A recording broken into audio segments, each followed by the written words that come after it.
The pot roast was getting cold, but my mother kept refilling everyone's wine glasses as my brother Mike continued his performance. I mean, seriously, he said, waving his fork for emphasis. Who needs a smart device that tracks their pet's emotional state? It's the dumbest thing I've ever heard. My name is Sophie Chen, and at 29, I just sold my pet tech company, PawPrint AI, to Google for $4.2 billion. Not that anyone at this family dinner table knew that yet. It's not just emotional tracking, I said quietly, pushing my peas around my plate. The AI can predict health issues before they become serious, potentially saving pets' lives. Mike rolled his eyes. Right, because what the world really needs is more hypochondriac pet owners. Tell me, how many of these magical collars have you actually sold?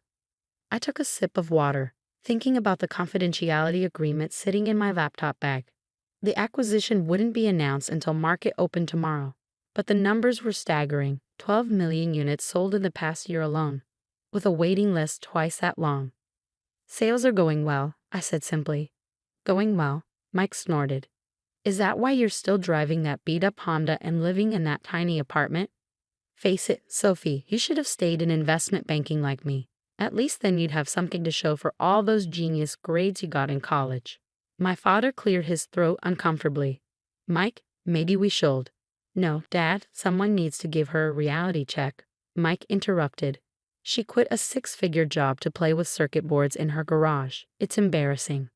The garage he was referring to was actually a state-of-the-art R&D facility where my team of 50 engineers had revolutionized veterinary care through artificial intelligence. But Mike had never bothered to visit, so he wouldn't know that. How's the merger going at your bank?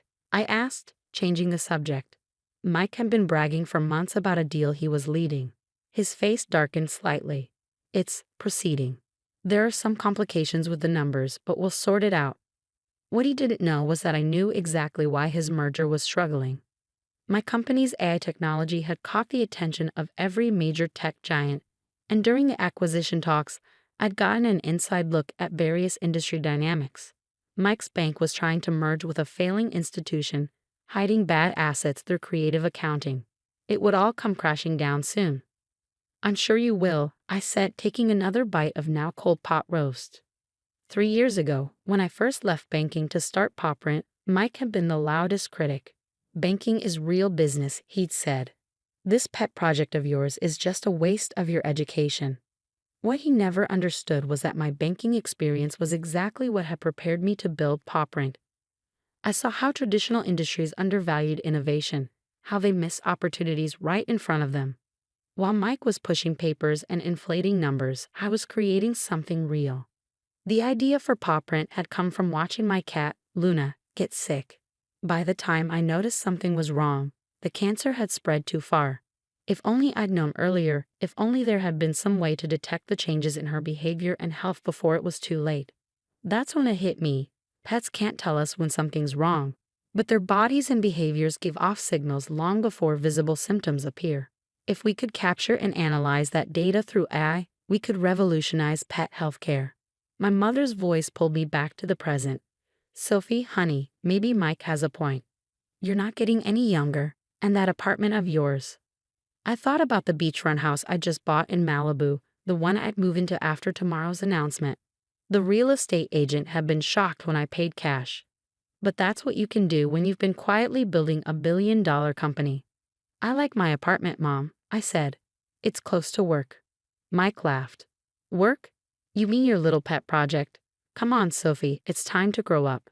Even my junior analysts make more than you probably do with your toy company. If he only knew. His entire bank's market cap was less than what Google had just paid for my toy company. Tomorrow, every financial news outlet would be running the story. Google acquires PawPrint AI in largest pet tech deal in history. But for now, I just smiled and asked Mom to pass the gravy. After dinner, as everyone moved to the living room for coffee, my phone buzzed. A text from David, my lead engineer. Everything's set for tomorrow. Google's press release is ready to go. You sure you don't want to tell your family tonight? I looked over at Mike, who was holding court about his latest luxury car purchase. Some surprises are worth waiting for, I texted back. My father caught me in the kitchen as I was helping Mom with dishes.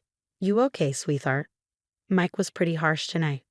I dried a plate, thinking about all the times Dad had encouraged my curiosity.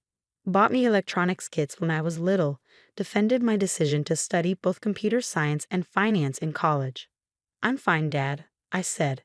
"Actually, you might want to watch the business news tomorrow morning. Could be interesting." He gave me a curious look but didn't press further. Dad had always been good at keeping secrets. As I drove home that night in my beat-up Honda, which I kept because it was the last gift Luna rode in before she passed, I thought about how everything would change tomorrow. The money didn't matter so much. I'd been effectively a billionaire on paper for months as the acquisition talks progressed. What mattered was finally being able to step out of the shadows, to show my family and the world what I built. My phone buzzed again. Another text, this time from Sarah Kim, my attorney. "Final paperwork is complete. The merger Mike's working on just got flagged for regulatory review. Timing couldn't be better." I smiled, thinking about tomorrow's board meeting at Mike's bank. He'd be trying to explain why he missed the red flags in his merger targets books right around the time my face would be appearing on CNBC. Sometimes the best revenge isn't about proving people wrong. It's about proving yourself right. The morning of the announcement, I woke up early and made coffee in my modest apartment. The view of Silicon Valley from my balcony was particularly beautiful today, or maybe that was just my mood. My phone started buzzing at 6:30 a.m. First CNBC, then Bloomberg, then what felt like every financial journalist in the country.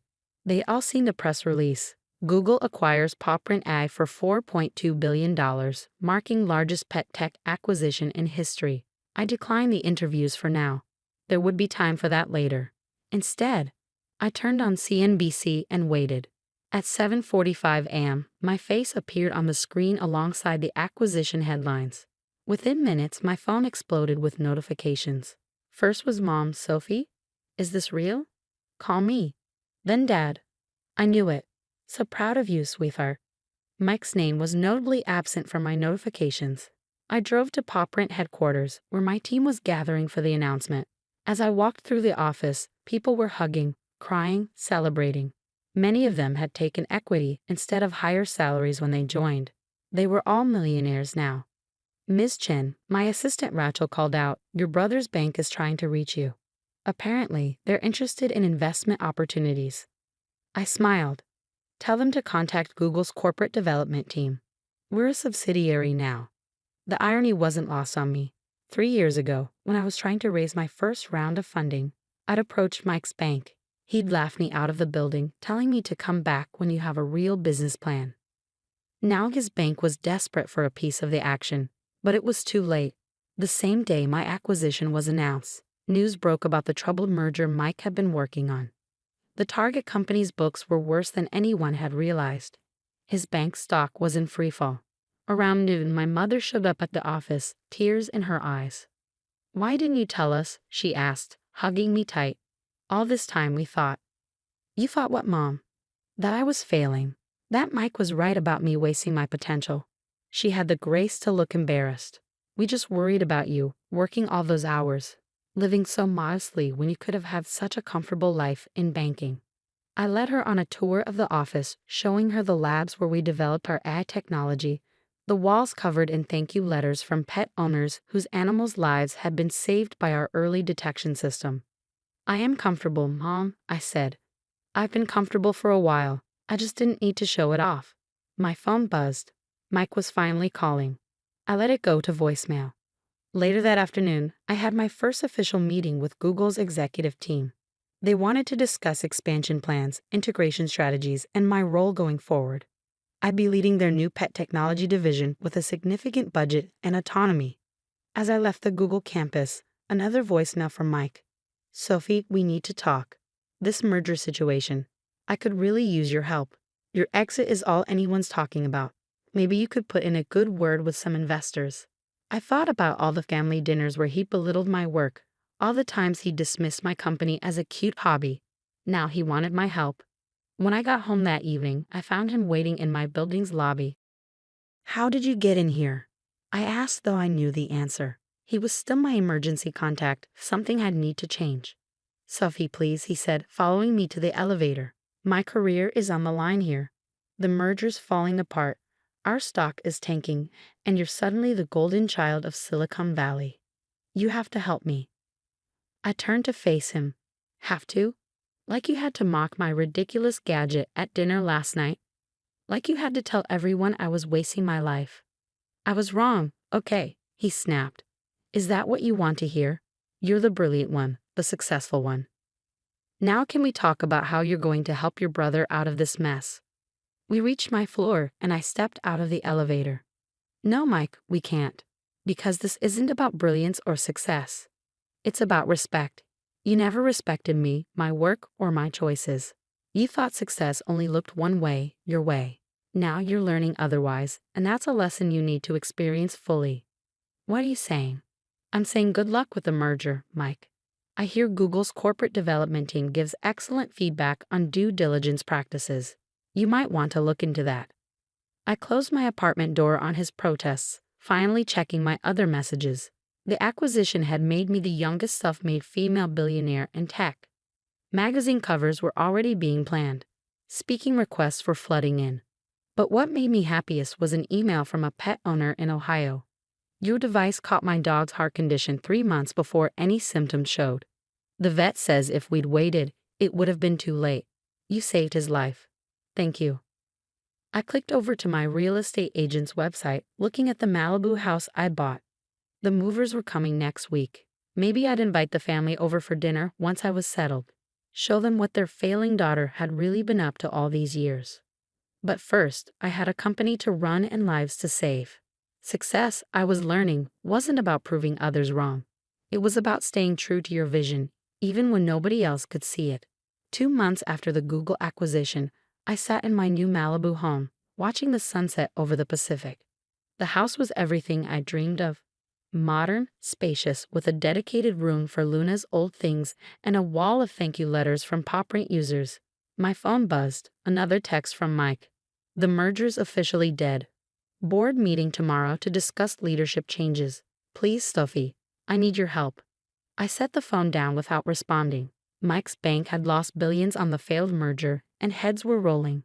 According to industry gossip, his position was particularly precarious. The doorbell rang. It was Mom and Dad coming for their first visit to my new home. "Oh, honey," Mom gasped as she walked in. This is incredible." Dad just smiled, walking straight to my wall of letters. "These are what matter, aren't they?" he said, reading the stories of pets saved by PawPrint's early detection system. "They are," I agreed. "The money's nice, but this is why I built it." We sat on the terrace for dinner, prepared by the private chef I'd hired, one luxury I'd decided to allow myself. As we ate, I could see Mom struggling with something. "Mike's in trouble, isn't he?" she finally asked. "His choices put him there, Mom. Not me. But you could help him. With your connections now." I set down my fork. "Mom, do you remember last Christmas? When Mike spent the entire dinner telling everyone how I was throwing my life away? How I'd never amount to anything in real business?" She nodded slowly. "The whole time he was saying that, I was in final negotiations with Google. I was already worth billions on paper. But instead of telling him that, I sat there and took his abuse. Do you know why?" "Why?" Dad asked quietly. "Because I wanted to see who he really was. Not who he pretended to be when he needed something, but who he was when he thought I had nothing to offer him." The next morning, I drove to Mike's bank for the board meeting. Not to help him, but because Google was considering acquiring some of the bank's technology assets in the wake of the failed merger. As the new head of special projects, I'd be leading the evaluation. Mike was waiting in the lobby, looking like he hadn't slept in days. "Sophie, thank God," he started, but I held up a hand. "I'm here as a potential acquirer, Mike. Nothing more. Google is interested in your AI trading platform. We'll be evaluating it over the next few weeks." His face fell. "But I'm your brother."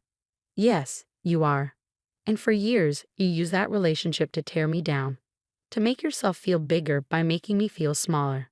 Now that the tables have turned, you want to use that same relationship to save yourself." I said I was sorry.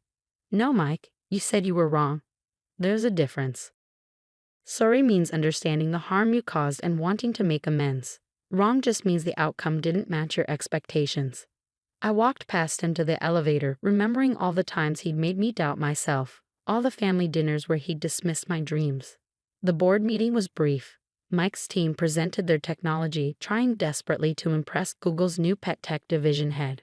I asked pointed questions, exposed flaws in their system, and watched my brother squirm as I demonstrated a level of technical knowledge he never knew I possessed. Afterward, I found Dad waiting by my car. "You didn't have to be so hard on him in there," he said. "Yes, I did. Not for revenge, Dad. For his own good. Mike needs to learn that success isn't about putting others down or taking shortcuts. It's about building something real, something that helps people, or in my case, helps pets." Dad nodded slowly. "You know, you remind me of your grandmother. She built her business from nothing, faced all kinds of discrimination, but never lost sight of why she was doing it." I smiled, thinking of Grandma Chen and her fierce determination. She'd been the first to invest in PawPrint, writing me a check and saying, "Make something that matters." That evening, I sat in my home office, reviewing acquisition proposals for Google. Mike's bank's technology wasn't worth buying. Too many corners cut, too much emphasis on flash over substance. Just like Mike himself. My phone buzzed one last time. Mike again. "I get it now. I really do. I'm sorry, Sophie. Not because I was wrong, but because I hurt you. Can we talk? Really talk?" I stared at the message for a long time, thinking about family and forgiveness and what really matters in the end. "Coffee tomorrow," I texted back. "My office at Google. Let's start over." Because sometimes success isn't just about proving yourself right or others wrong. Sometimes it's about showing others a better way forward, even if they have to fall first to see it. As I looked out at the ocean, I thought about Luna, whose illness had inspired all of this. On my desk sat her old collar, now retrofitted with the latest version of PawPrint's technology. It wouldn't bring her back, but it was saving thousands of other pets every day. That's what real success looks like. Not the house or the billions or the headlines, but the lives changed for the better. Even if some of those lives belong to people who once doubted you.